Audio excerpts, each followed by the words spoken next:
Hey guys, what's up? Long time no chats. 2 months to be exact. I have not sat down and spoken in front of a camera for like the past 2 months. So I'm sorry about that. A lot has changed since then. As you can see, I cut my hair.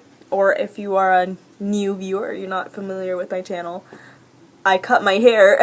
And I also finished my junior year of high school, so I'm officially a senior, and that's really exciting because I only have a couple of months left of school, and then I'm off to college and off into kind of the real world. But anyways, this is not a life update video. This is a book review of Poseidon by Anna Banks, and if you saw the thumbnail, you probably can already tell that I really did not like this book. I really actually hated this book, and I don't say that about a lot of books. This is going to be entirely spoiler filled, but if you haven't read this book, I don't really recommend that you read it because it's not good, and it's frankly it's just not good. It's not worth anyone's time. I feel like I'm bashing the book right now. I'm sorry, Anna Banks. I'm sure you're a lovely, nice lady, but your book is a whole different story. Okay, so the main reason I picked up this book was I felt like it was going to be a very light, humorous read because I just finished reading The Rose Society by Marie Lu, and if you've read that book, you know it's a very dark book, and I feel like it takes a lot out of you. It just drains your energy, and you really just have to like replenish yourself by reading a light book. So already I wasn't expecting high quality Shakespeare literature. Like, I was just really expecting just a fun light read, and so I started reading it, and I could already tell it was exactly what I was looking for, or so I thought. It was exactly what I was looking for. Like, it was very humorous already. Like, the writing style, you can tell that it was just very humorous, especially because Emma, our main character, meets Galen, whatever, the merman in the story. She meets him by running into him on the beach while vacationing in Florida. Smacks right into his chest. So, you know, right from that scene, I already knew, okay, this book was exactly what I'm looking for. Like, it's so, you know, perfect and, like, light and humorous or whatever. But that's basically where my praise of the book ended. The main character's best friend, Chloe, is black. And I was like, okay, yes, we got a black character up in here. Like, this is gonna be great.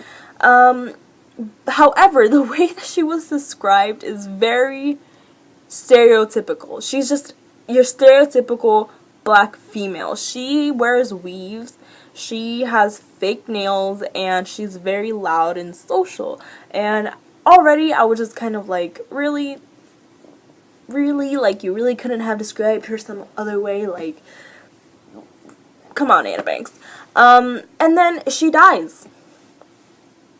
Our main character, Chloe, dies. And not to mention, her death really made me mad because she is, first of all, the only non-white character in the entire book. And she dies within like the first 3 chapters. And I would have understood if she died in like a very heroic way, or if she died to advance the plot of the story or something. But her death was literally unnecessary. The plot of the book and just the entire book could have gone in the same exact direction if Chloe was still alive. And so she dies by a shark attack. Like, they're on a surfboard and the shark attacks Chloe, which I think it's pretty amazing that the shark only attacked Chloe and not Emma, even though Emma was on the same surfboard. Like, anyway, she gets attacked, and I really was not expecting her to die. Especially since Galen, the merman, knew that there was a shark in the water, and he literally was like 10 feet away from the shark attack happening, and he was just contemplating whether or not he should go in and use his little merman powers to save Emma and Chloe. No, but instead he just floats there contemplating for 10 minutes whether or not he should go in and save her.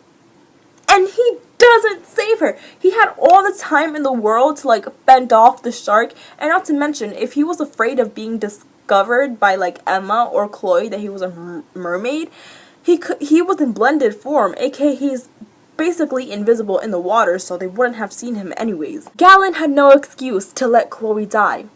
None. None. None at all. And after Chloe's death, she's literally not mentioned. Like, at all in the rest of the book, except for, like, 2 times. And even then, she only gets, like, a 1-line remembrance. And I'm just like, I don't know about you, but if my best friend died in front of me in such a grotesque manner, I would be grieving, like, all the time. I wouldn't forget about her once this cute guy shows up at my school. No! And that's another thing. Galen literally shows up at Emma's school, and Emma is just, like, perfectly okay with it.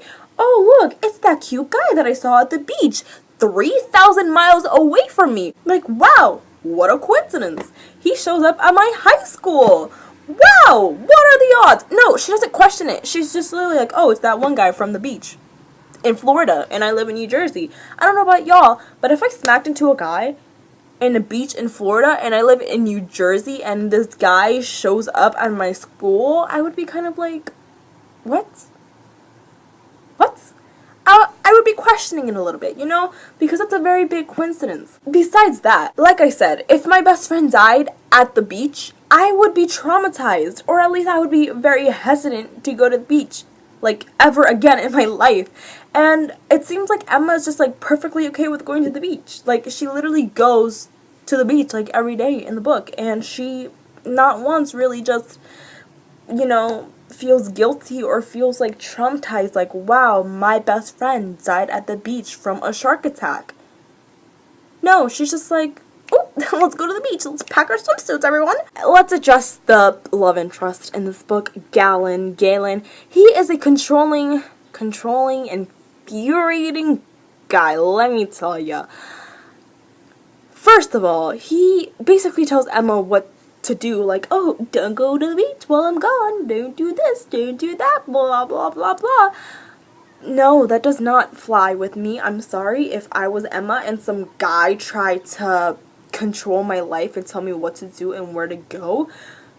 No matter the tingling feelings that she gets while she's with him, I don't care about that. I would get a restraining order on him. I don't care if you're not even from land. I would get a restraining order on you. Second of all, towards the end of the book, Emma is trying to, I guess, get over Galen, finally, even though that doesn't work. Galen goes and shows up to Emma's date, like, just shows up, and I'm just like, dude, first of all, how did you find her location? Second of all, get out of here! Like, you have no right.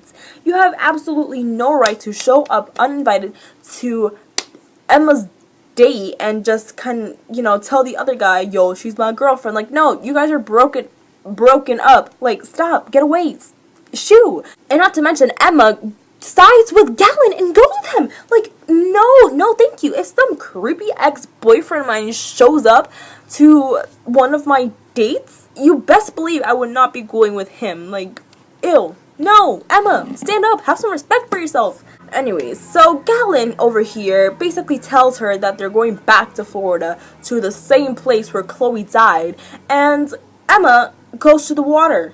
She goes back to the water, in the beach, in the salt water, where, near the same spot that Chloe died, and there's more sharks.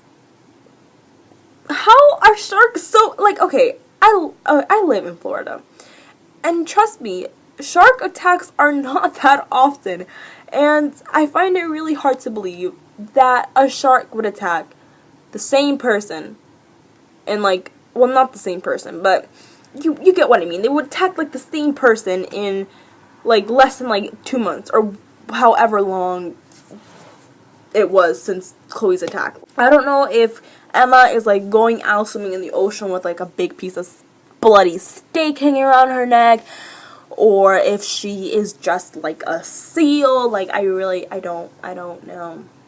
Why is she getting attacked so often? Next, let's talk about the sexism in this book. So basically, Galen's sister, Raina, is married without her consent to a guy she didn't want to marry. And that infuriated me. Okay, so the guy's name is Toraf. Whatever, Toraf. T for short. So T has loved Raina since they were little gumplings or seedlings, fingerlings, whatever mermaids are called when they're young.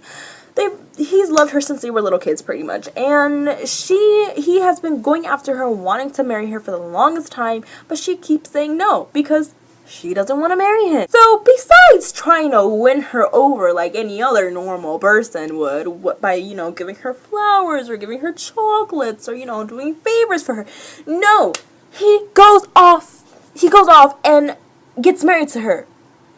And she doesn't even know that they got married. And obviously she is expressing her discontent, and she's like, oh my gosh, I can't believe Toref has married him to me without my consent, like any other normal person would be upset at.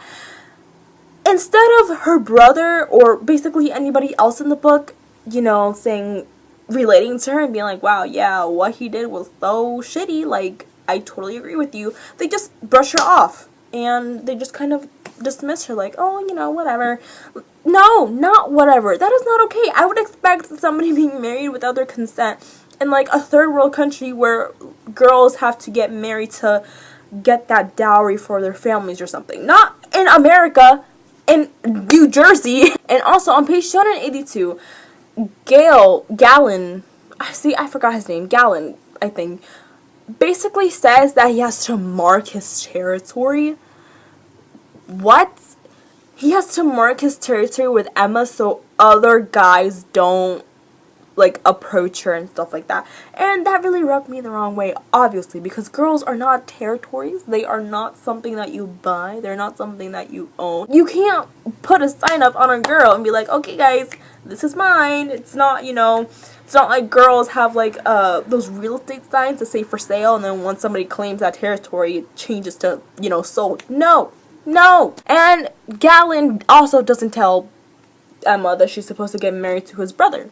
And that's, you know, I would think that's a key piece of information that you would tell somebody, but obviously Galen doesn't think it's important because he doesn't tell her. A lot of the characters also don't make sense. For example, the mom. The mom is literally okay with the girl sleeping over at her boyfriend's house because it's raining too hard. Storms usually don't last for like 24 hours unless, you know, it's a hurricane or something, or maybe it's different up in New Jersey, I don't know. But the mom is like weird. She's like over controlling over the boyfriend and the relationship, but at the same time she's not, because she asks the guy, hey, do you want to sleep with my daughter? And Galen's like, yeah. And so then she's like, okay, I don't know, if I were you or if I were a mom, I definitely would not let my daughter sleep over at a guy's house that I knew, you know, he definitely wanted to sleep with her, because that is how pregnancies and unplanned babies occur, guys. And the ending, I really don't have the energy to talk about this book anymore, so let me just discuss the ending real quick. Most predictable thing ever. Obviously the stalker, the person that's been on land, the mermaid, was obviously the mom. Like, that's pretty obvious if you ask me. Whoa, footsteps leading up to Emma's house. Her mom being away all the time. Who could it be? Her mom being the only person alive in her family. It's obviously the mom, guys. Come on. I figured it out literally like 100 pages before it was revealed. But yeah, that is it for this review of Poseidon by Anna Banks. Hope you guys enjoyed this review, because I certainly did not enjoy the book. I'm sorry, Anna Banks, if you're watching this. I doubt you are, but if you're watching this, I'm not attacking you. I just am critiquing your books. And I mean, this is definitely not the book for me. I just don't appreciate sexism and the death of the only black character in the entire story. And frankly, the only death in the entire story was from a black character that had no need to die. But anyways, I just don't appreciate those types of tropes and elements in books. So, yeah. And that is it for this book review. Hope you guys enjoyed, and I'll see you in the next video.